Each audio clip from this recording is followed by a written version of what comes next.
We like to think of ourselves as a church of small groups, and as such, we're constantly looking for ways to create community. For example, we recently got rid of all the office phones except for one. No. No, mamá, sí, no.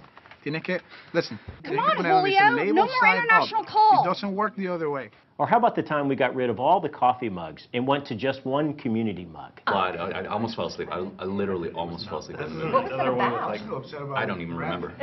Yeah, and Aaron Eckhart's in it and everything. Which I thought it'd be good. Yeah. Sure, not everything's worked out the way we planned, so we had to put the stalls back. But now, we're like one big family. Julio, it's your mom again.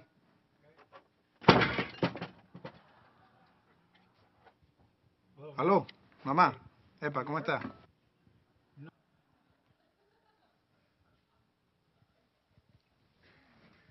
Hey, we try a lot of things around here. Some of them work, some of them don't. Those are some of the ones that didn't work necessarily.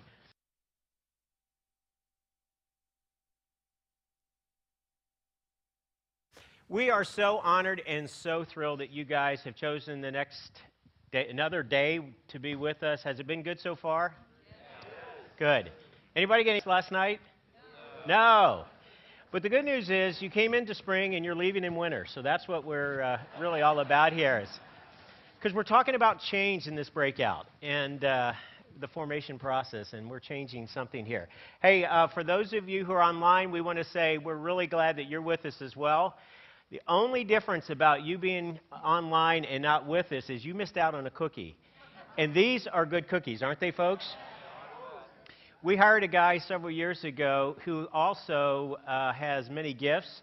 One of his gifts is that he is a baker. He used to own a cookie shop. So I just asked him as a special thank you for those of you who are attending this breakout, would you make 400 cookies for me? And he did that. So make sure if you didn't get one, grab one on the way out. For those of you who are online, enjoy your granola bar.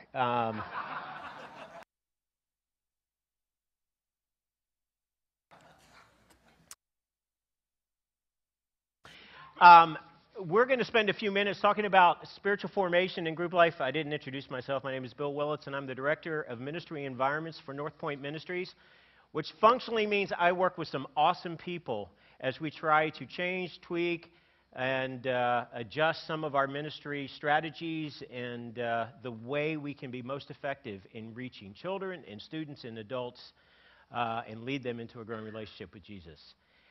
My sandbox that I get to operate in and I get to play in on a regular basis is group life. It's my passion. It's the area that I have the most energy around.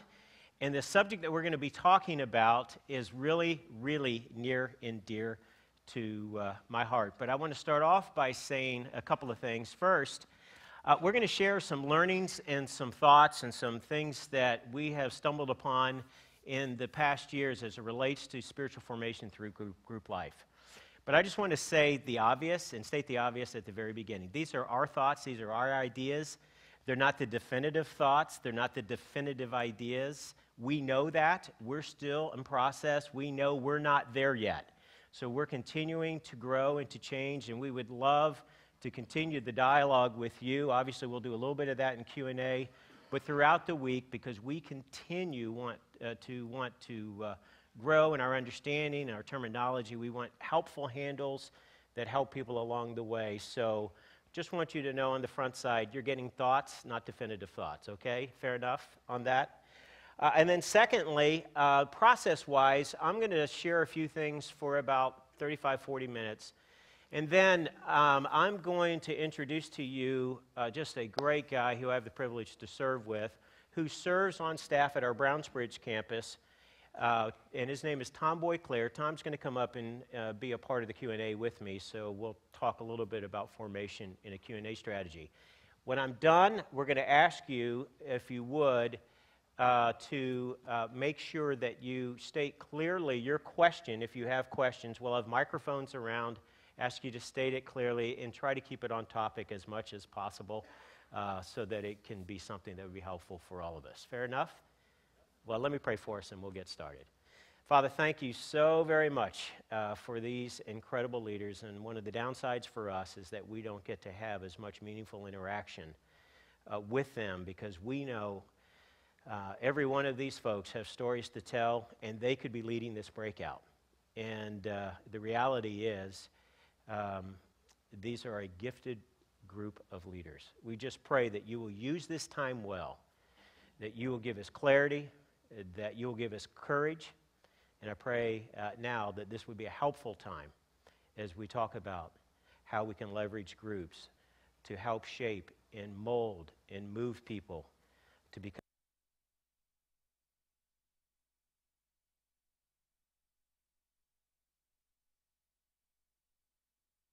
more like your Son. And we pray in Jesus' name. Amen. Well, spiritual growth is really all about one word, and that one word is change, isn't it? I mean, what we're trying to do is create an effective process that actually is helpful for people to grow and change. But change is challenging for a number of reasons. And the reason, first reason is that change is just flat hard. It's easier to stay the same. And so a lot of people resist change over time. Change requires time. And we live in an instant culture. And as my friend Bill Donahue likes to say, he says there's no fast food at the table of community. Well, I like to say there's no fast food at the table of transformation as well.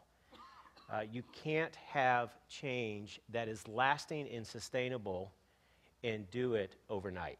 It requires time. And then one of the unique observations that I think we've made along the way is that change always requires different things at different times. Because people are at different places on their spiritual journeys. What a skeptic needs at one point in their journey is going to be totally different than what somebody who is a seasoned believer for 20 years is going to need. You know, so simply said, what one person needs today is going to be different for that same person tomorrow. It just is going to be different. I love what Dallas Willard says. Dallas Willard says you can tell somebody is growing if they're becoming less critical, if they're becoming less irritable, and if they're becoming more joy-filled. Isn't that good? If they're becoming less critical, less irritable, and more joy-filled. You can tell somebody is growing. Well, those are good indicators, and those are really maybe good outcomes, but they really don't talk about a process that promotes those kinds of characteristics or that kind of change in the lives of people. So it says we rise and fall on our definitions, and so what I want to do in our brief time together is I want to talk about some of the assumptions and definitions we have around spiritual growth. Then I want to talk about what the individual's role is in the process, what the church's role is in the process, and then how do we leverage group life through the whole thing. But I want to make one thing real clear. Spiritual growth is about a growing relationship with a person. It's about a relationship with Jesus, informing the life of Christ more into each one of us. It's going to look different because people are different. People have different gifts and passions and wirings and temperaments, and that all comes into bear. And I love what John Ortberg says. He says, disciples are handcrafted. They're not mass-produced. But I do think that there are some transferable principles that we can leverage regardless where a person is on their spiritual journey. And so I want to talk about what some of those are as it relates to group life. So let's start right into our notes with some of the basic assumptions. And the first one is this. Spiritual growth is a journey, not a destination. It's a journey, not a destination. It's a point in time, and it's a process. Now, there are two sides to the salvation coin. Justification happens at a point in time. John 3 says, you must be born again. Ephesians 2 says that you were dead, but God, who is rich in mercy, made us alive. That happens at a point in time. But sanctification, the other side of the coin, is a continual process. Philippians 1:6 that says that he who began a good work in you will what? Complete it. Philippians 2 says, continue to work out your salvation with fear and trembling. There is a continual process. It is both a point in time and a continual pursuit. Simply said, salvation happens at a moment in time. Growth happens over time. Number 2, it is a continual pursuit, not a linear accomplishment. It's a continual pursuit. It's not a linear accomplishment. Most discipleship programs are linear in nature, and you can almost, by conjecture, assume that what they're suggesting is once you finish the program, you have arrived. When I came back to Christ, I was given a manual, and there was a book, and it was book 1. And then after I finished book 1, guess what I was given? Book 2. And after I finished book 2, I was given 3. There were 10 books all together. I think I finished 6, and I finally tubed out somewhere along the way. But the idea was basically, if you look at it on a continuum, maturity and modules, the more modules that I do, the more mature I will become. We all know that the journey of becoming more like Jesus and growing spiritually continues. It never ends. I love what my mentor, and regrettably, he recently passed and went to be with the Lord. Howard Hendricks always used to say, he says, you never graduate from the school of discipleship. You never graduate from the school of discipleship. We may become more knowledgeable along the way, but the truth is we never arrive. We never end our journey of faith. Letter B, spiritual growth is a partnership, not an individual endeavor. Spiritual growth is a partnership, not an individual endeavor. We can't reach our potential without other people in our lives. It just can't happen. We weren't meant to. Part of our genetic makeup, how God hardwired our soul, was meant to be living in community meaningfully with other people. That's why meaningful connection is so important. We can't become fully alive without the encouragement of others. I love what one of my coworkers says. He says, when we came to faith in Jesus, not only connected with the head, we also got connected to the body. It's one package, the head and the body. We got to have other people in our lives. Hebrews 3 reminds us this. We're to encourage one another daily so that we don't allow the deceitfulness of sin to take root. Now, how do we not allow the deceitfulness of sin, and how do we not allow the hardening of our heart to take place? Well, we stay meaningfully connected with people who will tell us the truth along the way. Other people are critical for our spiritual development. We say it this way, connected people just go further, faster. Letter C. Knowledge is important, but it's not the highest pursuit. Knowledge is important, but it's not the highest pursuit. Knowledge acquisition is core to formal education or to our educational system. Most of us went to school for 16 years. Some of us really were sadistic, and we went for longer and went for 20 years. But we had this idea that in order to grow, we had to go through the educational process, which really was about knowledge acquisition, which was a great thing. Then in the 1700s, we decided to take that idea of education and bring it into the church. And in the 1700s in London, they did it to help develop the needs of kids who were living in the slums. So we brought them into our churches on a Sunday, and we did Sunday what? School. Exactly. It was all part of the formal educational process of these kids that were living in London. While knowledge acquisition is core to formal education, application is core to life transformation. Application is core to life transformation. What group in the New Testament was the most knowledgeable, the most orthodox, but the most lifeless bunch? The Pharisees. And what do lifeless but orthodox churches have in common? Well, it's basically that what they do best is brain dumps. They do knowledge acquisition extraordinarily well. While knowledge is important, it is not the highest pursuit. All right, so let's talk about what it is. Clarifying our definitions, letter A, spiritual growth is equivalent to growing faith. Spiritual growth is equivalent to growing faith. You and I enter into a relationship with Jesus, how? Not a trick question, I promise. It's in the Bible. We enter into a relationship with Jesus, how? By faith. And we continue in our relationship with Jesus by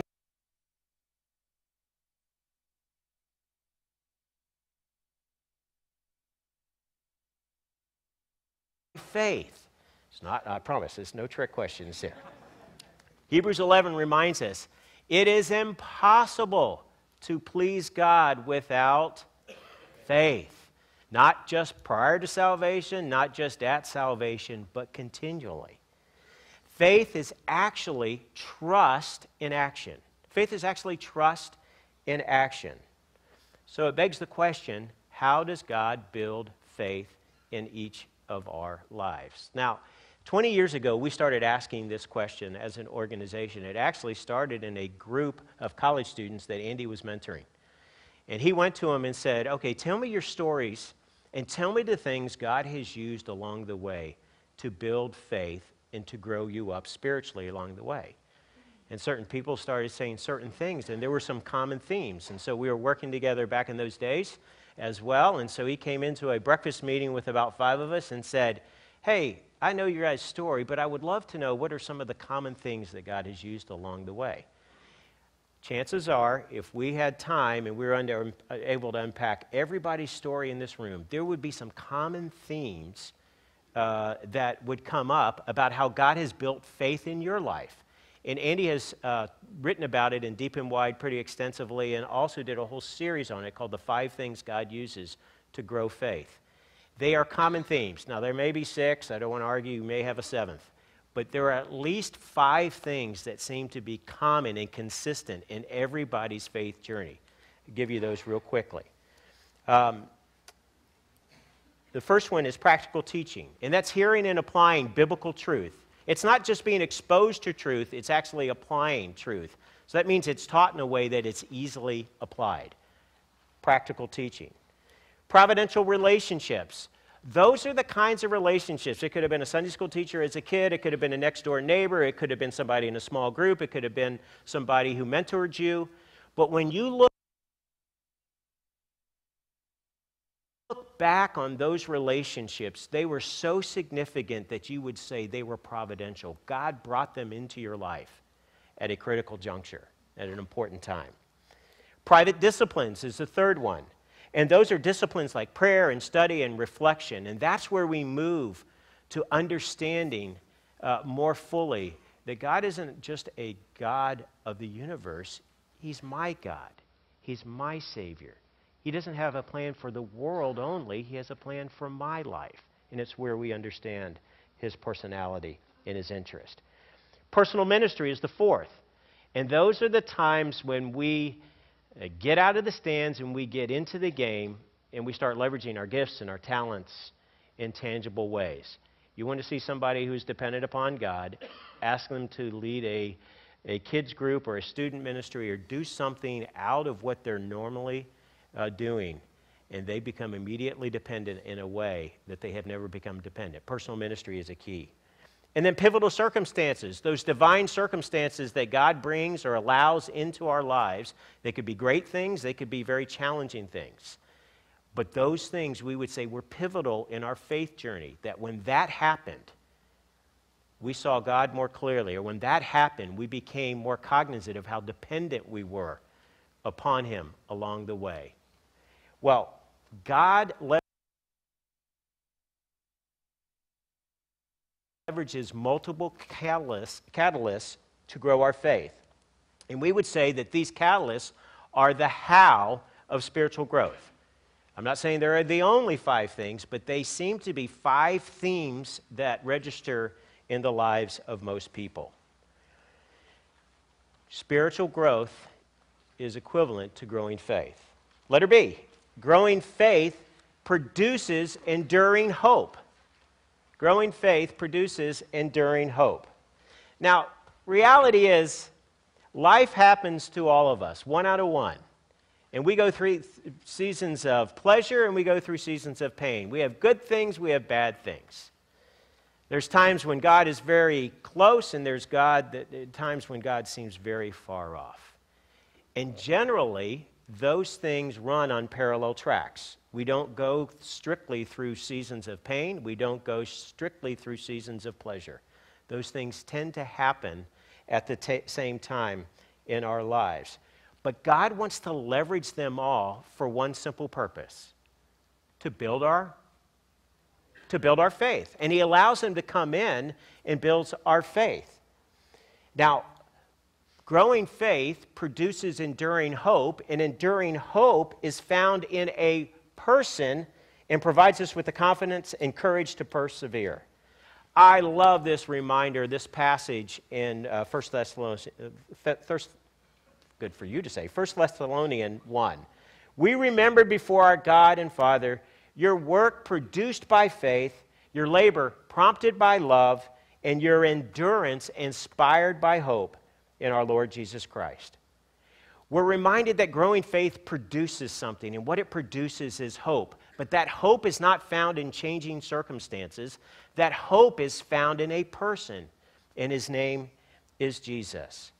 Now, you need hope. The people in your church need hope. Certainly the people in your small groups need hope, because life is coming to them, and it is happening with them. And they're going through pleasure and pain. They're going through good times and bad times.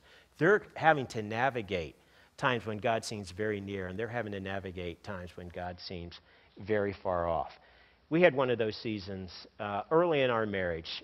My wife, Terry, is here today, and we've been married 26 years. She has put up with me for 26 years, which she has a special crown in heaven for that purpose. But about 6 months into our marriage relationship, we decided, we were in seminary, broke, poor, so why not start your family, okay? So, I mean, they won't know any better. So we decided, we're going to start our family. And 6 months passes and nothing happens. No excitement, no pregnancy. So she goes back to her OBGYN and talks to her gynecologist, and he says, well, we'll do a little testing and just keep going. There's no reason that you guys aren't pregnant. So another 6 months passes and nothing happens. We move back to Atlanta, go on staff at Andy's dad's church, and start seeing a specialist in Atlanta. And the specialist, he's going to be the one who opens the womb, because obviously that's right, God opens the womb. That's right, I keep forgetting that. So we go to the specialist, and the specialist tells us, you know what, there's really no reason why you guys aren't pregnant. So we continue to go to him. She has a couple of surgeries. Well, fast forward 13 years later, we go through 7 in vitros and no baby. Now, I got to tell you guys something. That rocked our world. That ripped our hearts out. It broke us deeply, to the point we were wondering, God, where are you? We thought you're a good God. Good gods give good gifts to their children. We're your child. Why have you gone silent? Where are you? We need you. Broke our absolute hearts. If it hadn't been for our small group during that season, I'm convinced we may not be married, and we definitely wouldn't be in ministry. They carried us during that time, but they continued to push us back to the person of Jesus. They would not allow us to run away. You remember the old hymn, Come Thou Fond of Every Blessing? Prone to wander, Lord, I feel it, prone to leave the God we love. The reality is that's all of our story at some level, but it was our story at that time. We just wanted to hear from God, and we got zippo. And yet, like Peter, we asked the question, who else are we going to go to? I mean, we know too much. He's been too good to us in so many other ways. And so we moved back towards him. And he gave us hope, enough hope to understand, if not a baby, then what? and then we could move forward with our lives. Well, thankfully, at year 13, God blessed us with a little girl who is now 13. And so we're very thankful for that blessing. But we could not fathom or even wish what we had gone through to get there. And it certainly wasn't the story we wanted to write, but it was God's story. Our hope along the way was not found in a changing circumstance. Our hope along the way was found in an unchanging God who said, I will never leave you, nor will I ever forsake you. He didn't say he would give us all that we wanted, but he did say that be of good cheer, I have overcome the world. How do you find that out? You only find that out by going through the process. He is in the process of growing our faith. And in the process of growing our faith, it produces something, and that something is hope. Hope is the byproduct of a growing faith. Now, many of you are probably have had circumstances like I'm talking about. Some of you are going through those circumstances right now. And the reality is, we have one of two options. We can run from God, or we can run to God. And when we run to Him, we don't always get the answer we want. But we do find hope, enough that gives us the encouragement to continue along the way. When we're in the early stages of our spiritual lives, I think God speaks to us with pleasure. It's the language of yes. When we're coming to faith or when we just start off in our journey, it's like raining the lottery. Yes, yes, yes, yes, yes, yes, yes. But as we mature, He starts to leverage something else. And what is that something else? It's pain. He leverages our pain. And it's the language of no. Or it's the language of not now. And again, it's always meant to drive us back to Him. I love what C.S. Lewis says. Very familiar quote. God whispers to us in our pleasures. He speaks to us in our conscience. But He shouts to us in our pain. It's in those moments that we find that our faith is grown, and it produces something that can only be produced as we walk through the language of pain, and that's hope. But our hope is found in a person. It's not found in a changing circumstance. Hope is the byproduct of a growing faith. Letter C. Spiritual growth is demonstrated by increasing love. Spiritual growth is demonstrated by increasing love. Growth in love is the preeminent win of the spiritual life. Jesus provided us clarity in Matthew 22 when He said, was asked by one of the Pharisees, what's the greatest of all the commandments? And He said, it's to love the Lord your God with all your heart, soul, mind, and strength. And He said, the second is just like it, love your neighbors as yourself. And then He says two important things. He says, everything that was written in the law and everything that was ever spoken by the prophets hangs on those two commands. See, growing in love with God and love with other people is the preeminent win of the spiritual life. Paul said it this way, the only thing that counts is faith expressed in love. Love is the what of the spiritual growth. So the goal is growing faith expressed by love and evidenced by hope. So what role does the church play in the process, and what role does the individual play in the process, and how do we use groups through that all? Well, the individual has a role, and the role of the individual is to do three things. It is to take responsibility, first of all, for his or her development. The role of the individual is to take responsibility for his or her development. We have to challenge people to be owners of their spiritual development, not just consumers, because so much hangs in the balance based on their responses and their decisions. We can't make a person grow. We can't make a person learn. We can't make a person apply anything. They have to do it. They have to take responsibility. Secondly, they have to stay curious. They have to stay curious. They have to keep in step with what is going on the inside and ask God when something doesn't seem right. And one of the ways they can do that is by paying attention to the gauges in their life. Now, there are certain gauges, and Bill Hybels really helped us with this many years ago. He says all of us have a gauge, and a gauge in your car gives you an indication of what's going on with your car. Same in our lives. We have 3 gauges. One of them is a physical gauge, one of them is a spiritual gauge, and one of them is an emotional gauge. All 3 are important. Many of us pay attention to physical gauges. We'll even pay attention to spiritual gauges, but we won't look under the hood long enough to really find out what emotionally is happening in our lives. I would suggest to you that there are really 3 ways to break down the spiritual gauges. One is your intimacy gauge as it relates to your spiritual life. The other is your community gauge, and the other is your ministry gauge. And many times we are not feeling very alive because something is off with our intimacy with Him. Something is off in our relational world and our connection and community with others. And sometimes we're not just leveraging the gifts and the talents that He gave us in ministry to serve others.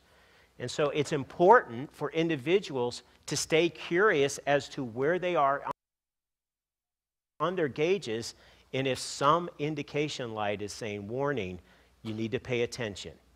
You need to stay curious. Number 3, we need to take a step. We need to encourage them to take a step. They just need to act. Whatever it is, wherever they're off, they need to pay attention and then take a step and act. That's the individual's responsibility, to take responsibility for their development, to stay curious, and then take a step. Now, the church has a responsibility too.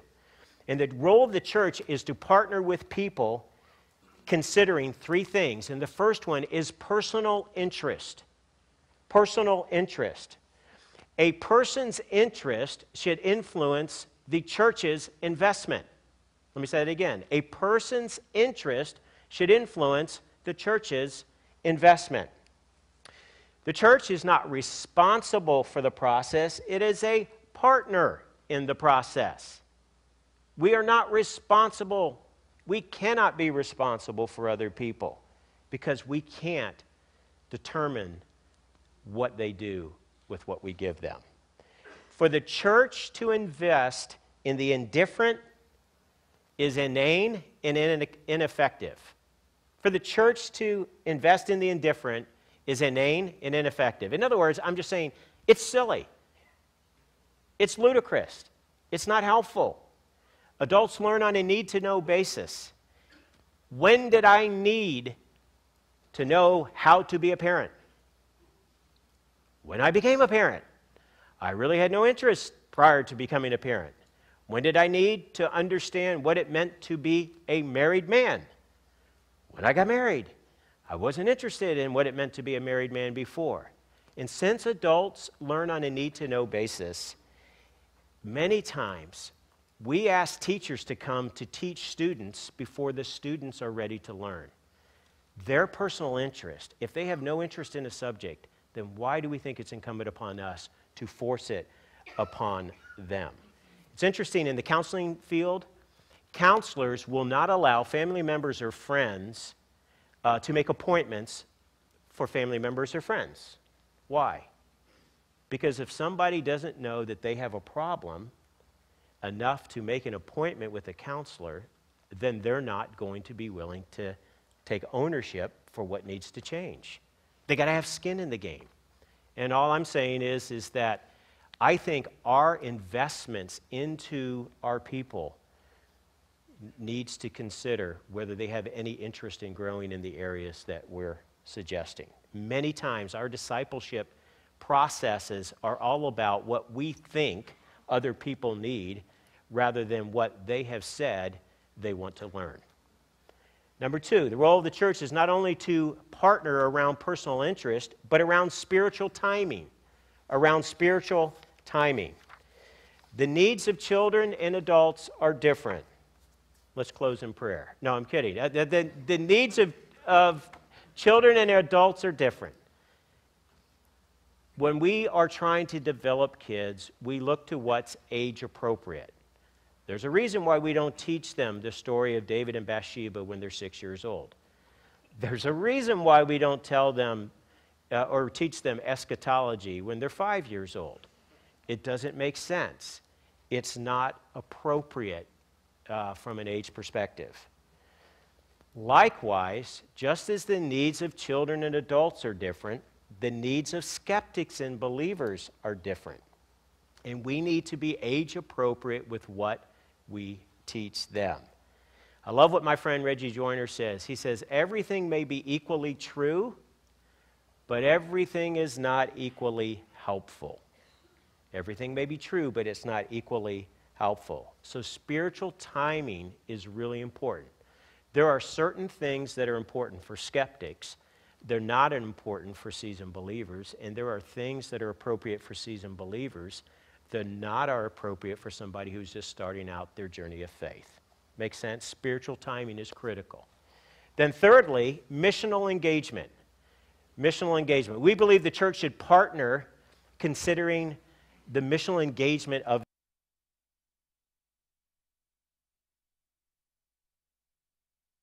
the individual. Our most significant equipping should be focused on the most fully engaged. Our most significant equipping should be around those who are most significantly or fully engaged.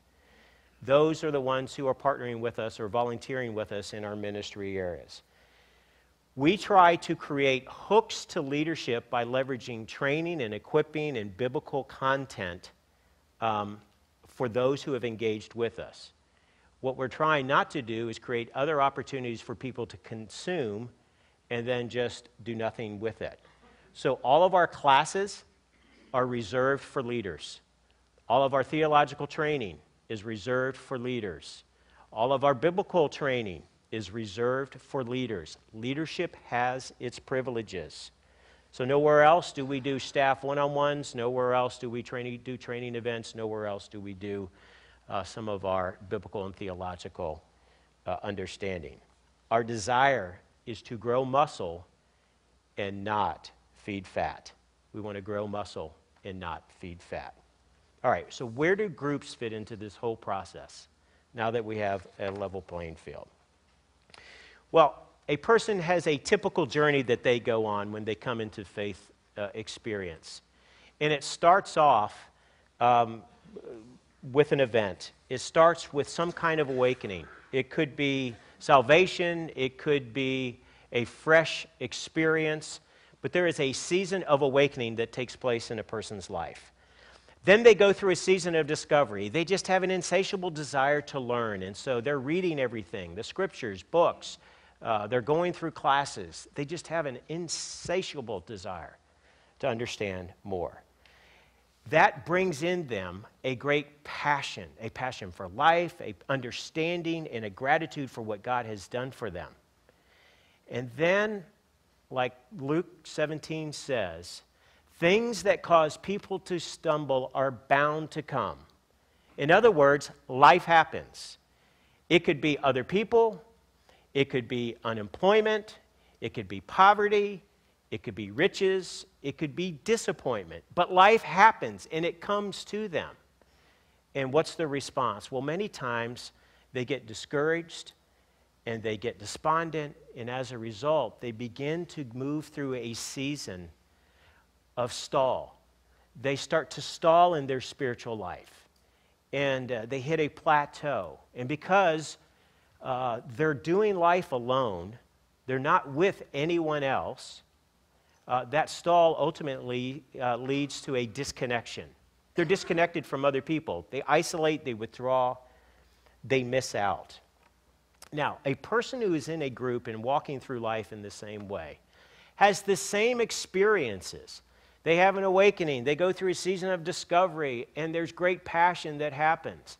And those things that cause people to stumble, they still happen to them, even when they're in community. But something different happens, and it's their response. When they begin to move into a stall, they were reminded from Ecclesiastes 4 that two are better than one because two have a good return for their labor. And if they fall down, they can help each other up. But pity those who fall and have no one to help them up. See, they have somebody who can help them up because they have other people in their life.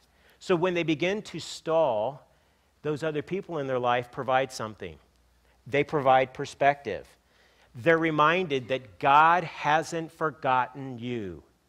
He knows your pain. And perspective is an important thing. It's a beautiful thing. And when we're going through life circumstances and when life is happening to us, we need other people who can balance it out and see things clearly, because we're obviously seeing things in a very skewed fashion. And rather than moving away into disconnection, they provide something for us. They provide support. They give us courage. They say, not only has God not forgotten you, and he knows your pain, we haven't forgotten you, and we know your pain, and we're going to walk with you through this journey that God has you on and to support you through the whole process. And then they remind them as well and encourage them that he is going to be with them through it all. And the neat thing about it is, not only will he remember your pain and will he meet you at your pain, but ultimately he will leverage your pain and redeem it for your good and for his glory. And that's what God does. But we only can do that in the context of a community, when we have other people who can provide that level of perspective and that level of understanding and support when we need it most. When life happens, three things. Connected people are better positioned to receive perspective. Connected people are better positioned to receive support. And I'm going to throw a third one in there. And they're also better positioned to receive encouragement. See, we found it's easy to stumble out of church. It's easy even to stumble out of faith. But it is almost impossible to stumble out of relationship in community. It's easy to stumble out of church. It's easy to stumble out of faith, but it's almost impossible to stumble out of community when you're relationally connected in a meaningful way with others. We think groups provide 5 things. They provide connection, which is a sense of belonging, accountability, which is a sense of sharpening, perspective, which is a sense of balancing, courage, which is a sense of encouragement along the way, and then support, which is a sense of caring. See, that's why we think groups are a natural for group formation, or for life, or for spiritual growth and spiritual formation. Because it's where we're able to have those things which are so critical to forming the life of Christ in us. Life really is better connected, because connected people go further, faster. So let's connect people well so we can partner with them well as they become everything that God intends for them to become. We've got about 19 minutes left, and so Tom, if you will come up, you can't eat my cookie, but if you will come up, and as he comes in to the online audience, let me just say, you in your chat room can type in your questions and send them to us, and then Matt, who is here, will read them out loud. We're going to have some questions, some microphones here, so if you will you come and ask your questions at the microphone, and just give them real loudly, and we'll answer them along the way. A couple of resources to be thinking of as some have become inside grouplife.org/groups will give you 37 pages of frequently asked questions as it relates to our group, how we do groups, how we do formation, and that is free of charge for you inside North Point or inside grouplife.org will help you. 3 resources. Creating community is our group strategy. Deep and Wide, we'll talk a lot. This is probably, I think, Andy's finest book and the most important book he's written in 17 years. And then a good friend of mine has written a book, Heather Zimpel, up at National Community Church, called Community is Messy. It is an awesome read and one I highly, highly, highly recommend you put on your must-read list. So Community is Messy by Heather Zimpel. Great. Any questions? Hey, Bill, we've got a question to get that website again for the resources that you just talked about. Yes. It is insidenorthpoint.org/groups. But I think you can also type in insidegrouplife.org. Inside Group Life. Any questions? Do we have any questions about life formation, how we do our trainings, what we do, and how we leverage groups to shape the life of Christ in people? The cookies. Anybody want to talk about the cookies? No. Yes, ma'am. Yes, curriculum. Curriculum's nice. Yeah, we have a, we think a person who's growing in a relationship with Jesus is growing in love with God and love with people. So we have categorized our curriculum options around spiritual, relational, and missional kinds of categories. And so we want everybody in the life cycle of the group to try to do something around intimacy with God or the spiritual life. We want everybody to do something around relational life or around community, and then we want everybody to do something around leveraging themselves missionally in the lives of other people, or influence with outsiders is how we call it here. So we have categories, and we have curriculum under those categories on a website, groupcurriculum.org, but let me just tell you, we are under construction. Before our groups conference coming up this fall, we will have that updated, and you will see a new and improved, but procedurally, that's how we do it. Yes, ma'am. In the last group that I was in, they were saying that the group leaders can choose their own. They can. And we haven't been doing that. We've kind of been giving them what we want them to do. Sure. Do you have any praise? Well, I would say, what do you think, Tom? 40, 50% of our, yeah. The question was she has her groups, and they actually, I don't want to say dictate, but they suggest what they should do from a curriculum perspective. We allow people inside a framework to be able to choose what's right, because if you have kids and you're new parents, you need to do a parenting curriculum somewhere that if you're going to be germane to where people are in their spiritual journey. About 40 to 50% of our groups will leverage the weekend content, and we put those questions online for our leaders to be able to download by Sunday afternoon. So we have about 5 or 6 really important questions for them to take what Sunday's message was all about and leverage that in the life of their group. Many of them are at different seasons in their group experience, and so they'll do a curriculum of their choosing. We just ask them to do at least one of those studies around the 3 frameworks that I provided. Yes, sir. Bill, a couple of related questions for you. If you've got group leaders that see members of the group beginning to disconnect from the group, is there any training that you give them in terms of re-engaging people using the relationships, number one? And when groups sort of reform every 18 to 24 months, is there a vulnerable period where you may be more likely to lose folks that may be disconnecting at those changeover points? Tom, you want to? Sure. Hi. Well, their first question was losing people from the group that maybe get disconnected. And obviously, we don't want people or our leaders to just be spending time in the group together. We want them to be spending time outside of group, building relationships. So in a good group, hopefully that's something that naturally happens. Does it always happen that way? In our groups, hopefully it happens, good 75 to 80% of the time, and there unfortunately are some disconnected people. The second part to your question, what do we do in the vulnerable seasons? I'm not sure exactly what you mean by that. Could you elaborate a little bit more? Sure.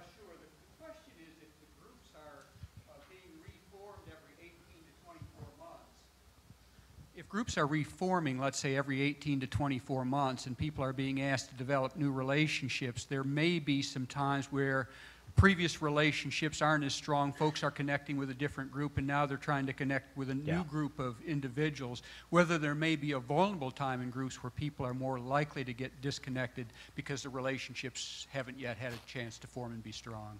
Well, one of the things I would say is that's why it's so important for groups at the very beginning to share their stories, because once people understand their journeys up to that point, there is a sense of vulnerability and connection that takes place immediately with the group, and you're locked and loaded. It's the foxhole principle.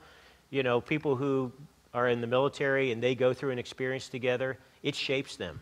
And I think when we tell our stories, we're telling something very intimate about ourselves, and in the process, it helps shape us because we've been vulnerable with those people. Another thing I would say that's really important is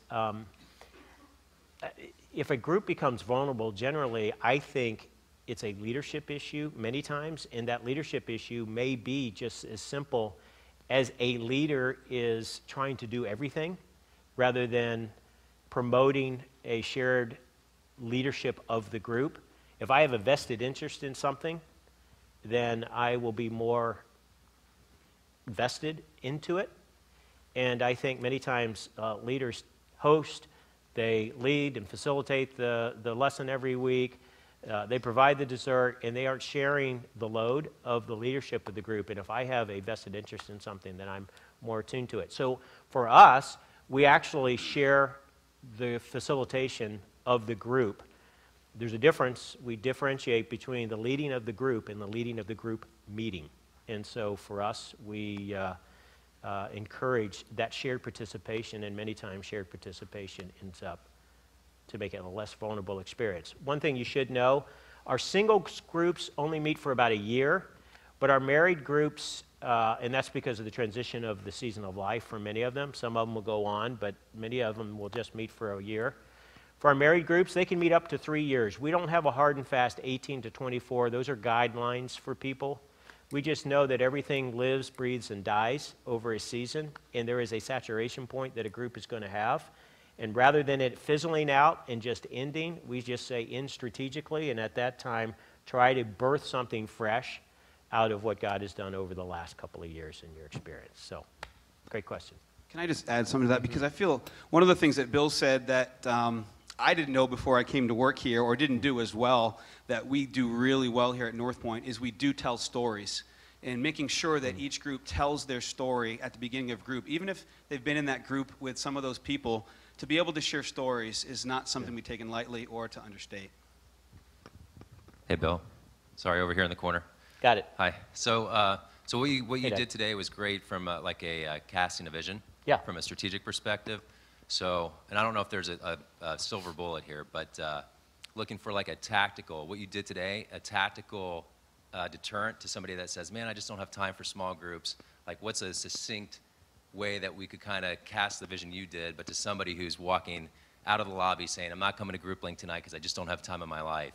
And I know there's the whole interest piece of that too. You know, you want people to be interested, but just maybe something short and succinct that you could deliver that you've seen before, used before, that was successful in trying to reel that person back in into kind of casting the vision you did, but just doing it in a very succinct way, if that makes sense.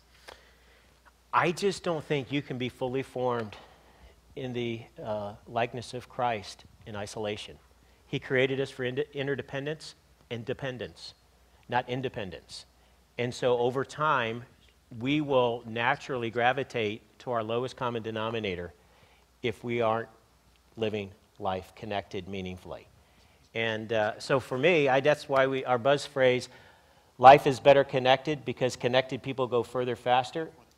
You cannot become everything God intends for you to be alone, period. And so I understand there are seasons, and people may go through seasons. They're traveling a lot, but there has to be, at some point, a time when they come back and reconnect, because again, I go back to that hymn. The story for all of us is we're prone to wander. And we need other people in our lives. Now, I want to differentiate something. There's a difference between group and community. Some of your groups will experience a taste of community, and some of your groups will be pathways for people to experience long-term community. And by that I mean, your groups may just be an introduction for some relationships, and your group may not all gel perfectly, but there may be one or two relationships in that group that are long-term filters or providers of meaningful relationships. My deepest relationships are with people I'm on staff with or I've been in group with many years ago. Now, we lead a group. I'm not having the same level of community with those people, quite frankly, because of some of the unique things that were going on in our life many years ago, infertility being one of them. They walked with us. They knew our story. They saw the worst of the worst. I know their story. I know the worst of their worst. We have a deeper relationship. Nobody can try to fabricate that or just remanufacture that easily. But we're a part of the process of group life because we're trying to create, if not just for us, for other people, the opportunity to connect at that same meaningful level. So groups are a pathway to community for us. They're a mechanism, they're a human construct that help connect people relationally. All groups aren't equal because all relationships aren't equal, if that makes sense. We have a question from one of our online viewers in Ireland, and the question is, how do you choose leaders for small groups, and what do you look for in small group leaders? Great question. Some of the things that we look for is, first of all, quality character. You know, are they people that you can trust with leading a group? I think that one of the most important things that I look for, and I think our directors look for here as well, is are they relationally savvy? Can they have conversations? Not only can they have conversations, but are they willing to have hard conversations? Are they willing to see things that are difficult and move towards them, or do they run and hide from them? If they're going to run and hide from them, then that's a concern, and that's something where we would be a little bit less likely to approve someone for leadership, for lack of a better word. But I think character, being willing to have conversations, we've got a whole list of, on the inside out, inside North Point leaders, characteristics there for those things that we do. But those are the two biggest ones. Yeah. Okay. Yes, sir. When you train your leaders, what actually do you take them through, per se? Like, we've got a lot of people wanting in groups, but we don't have enough leaders. And so we're thinking about doing like a turbo group to kind of get leaders up to speed.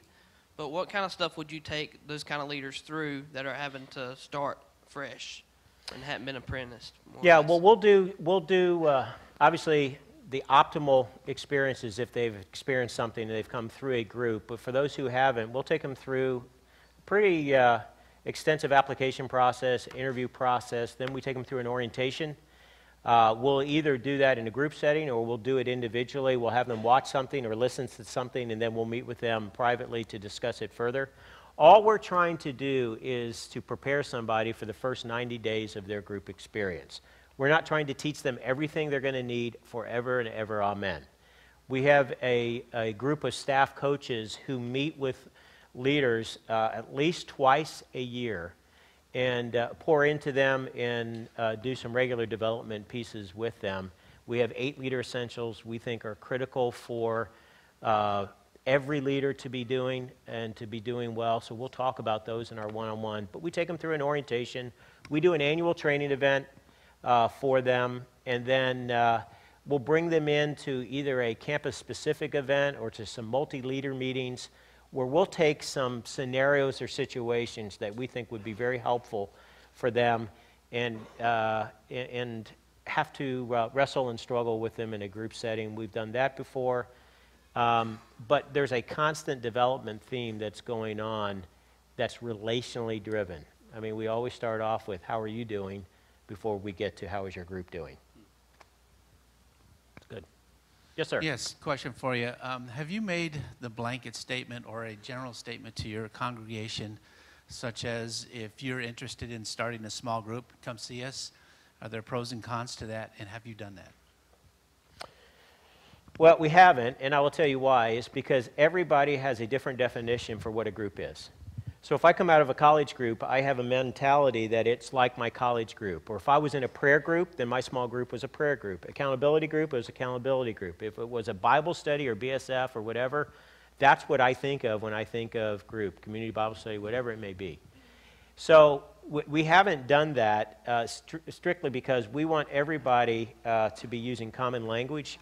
And not just, it's not the way, but it's our way, and understand what our way is, so that, again, we're moving, again, from the weekend and what's happening in group in sync, and that there's clarity in terms of what are we trying to accomplish, how are we trying to accomplish, what's most important. And so a group agreement for us, or a covenant, is real important And we want people to be on the same page about that. Again, everybody has different expectations when they come into a group, and what we're trying, and you know this in relationships, unmet expectations lead to frustration. So we're trying to get everybody at the same place. And it will look differently because it's going to have different people in it, but at least starting, what are we trying to accomplish? It's not a prayer group, but prayer is involved. It's not a social group, but socials are involved. What is it? And then we can clarify it. Yes, sir. I'm the last one? Okay. This has got to be good. Yeah, no pressure. My man in the Okay, corner, we're all done. No, go ahead. All right. Yeah. In the corner, he asked the question about the conversation with someone who's worried about making the commitment to groups. I really just want to share something that you guys taught me at Regroup, and if any of y'all didn't go, I would advise you going in October. It's phenomenal, especially if you're in charge of groups. But one thing that you guys taught me that completely enlightened me and was a complete paradigm shift in my mentality and how we relayed the information to our people that want to get it plugged in, because we do deal with busy people, was encourage them to make the 8-week commitment, not the 18 to 24-month commitment. And most of them will say, okay, well, I can do 8 weeks, but you're so right. When they get in there and they get in those stories and they get connected, they're not going to pull out. They're going to make time for it. So that helped me, but we were doing the same thing. We were trying to fight people to, you know, make the 2-year commitment, but telling them, and you guys were very helpful in that. We have a try before you buy kind of piece. We're saying all that you are signing up for is 8 weeks, and if it doesn't gel for some reason, no harm, no foul. You can hit reset and we'll try again. But it really does, and especially for men who are looking at their wives and saying, now, where are we going to, and why is this important? And remind me again, who's going to be there? You know, they're asking all the questions like, do we have to go, is what they're asking. So you say, oh, all we're making is an 8-week commitment. And they get in, they find out these people don't have 7 heads, and they have similar stories, and they have common interests. And then they're, like you say, they hear the stories, and they're locked and loaded at that moment in time. And then they begin a journey. And many of it is proactive because they're learning truth and responding to it. Some of it's reactive because life circumstances come. And then they get to be the body of Christ to one another. And when tragedy happens, that will lock a group together like nothing else, because you see Jesus in action through the hands and feet of the people around you. It's pretty amazing. All right, folks, thank you so much for coming, and have a great rest of the conference.